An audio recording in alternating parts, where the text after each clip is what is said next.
مثالیں دینے لگا ہوں آپ کو. 15 منٹ ہے ہمارے پاس. کہ مخلوق خدا کی خدمت کرنے والوں نے جب کی،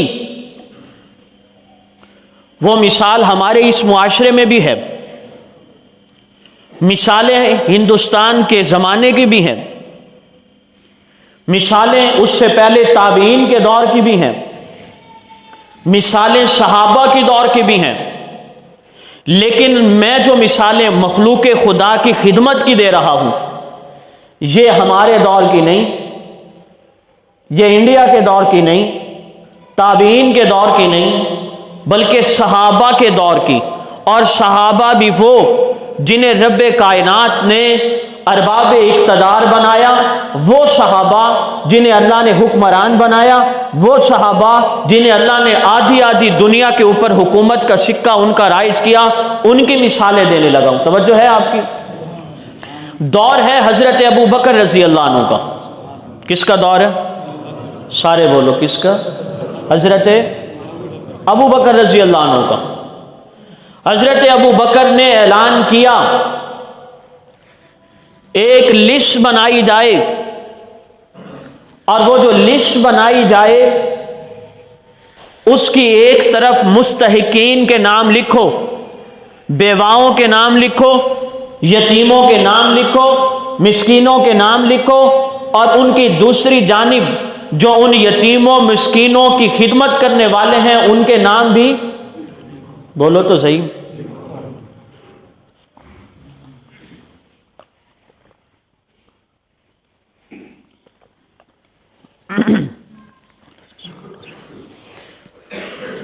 اب حضرت ابو بکر نے آرڈر دے دیا، لسٹ تیار ہو گئی.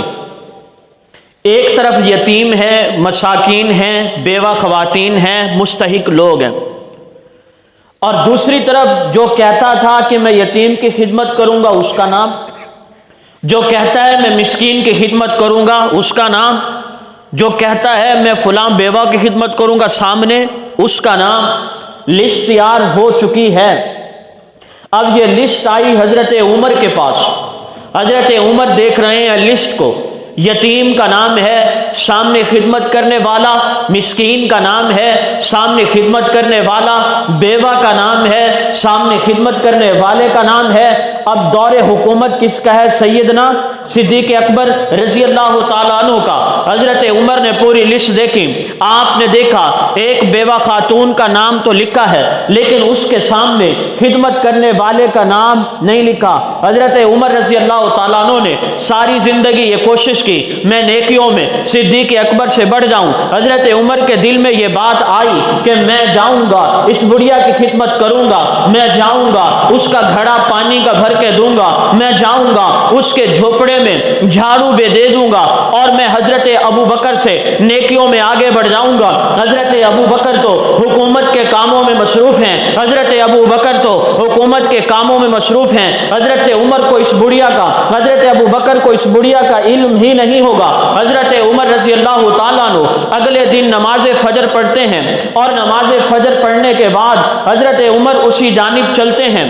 جب اس دروازے پہ پہنچتے ہیں، دروازے پہ دستک دیتے ہیں، اور دستک دینے کے بعد سامنے سے بڑھیا پوچھتی ہے کون آیا؟ من دکل باب، دروازے پہ دستک کس نے دی؟ حضرت عمر عرض کرتے ہیں اماں میں آپ کے گھر آیا ہوں، مجھے اجازت دیں میں آپ کے پانی کا گھڑا بھروں، مجھے اجازت دیں میں آپ کے لیے آپ کے گھر میں جھاڑو دے دوں، مجھے اجازت دیں اگر آپ کا کوئی کام ہو تو کر دوں. تو بڑھیا کہتی ہے بیٹا عمر، کوئی آیا تھا وہ جھاڑو دے گیا، کوئی آیا تھا پانی بھر گیا، کوئی آیا تھا میری ضروریات کو پورا کر گیا. حضرت عمر پوچھتے ہیں اماں ذرا بتاؤ تو صحیح وہ شخص کون تھا؟ وہ اماں کہتی ہے وہ میرا خالق جانتا ہے یا میں جانتی ہوں، میں اس کا نام نہیں بتاؤں گی. حضرت عمر چلے جاتے ہیں. اگلا دن آتا ہے، نماز فجر سے پہلے حضرت عمر پھر دستک دیتے ہیں. بڑھیا پوچھتی ہے کون ہے؟ حضرت عمر جواب دیتے ہیں کہ میں عمر ہوں، میں پانی کا گھڑا بھرنے کے لیے آیا ہوں، میں جھاڑو دینے کے لیے آیا ہوں. پھر جواب ملتا ہے عمر کوئی آیا تھا پانی کا گھڑا بھر گیا،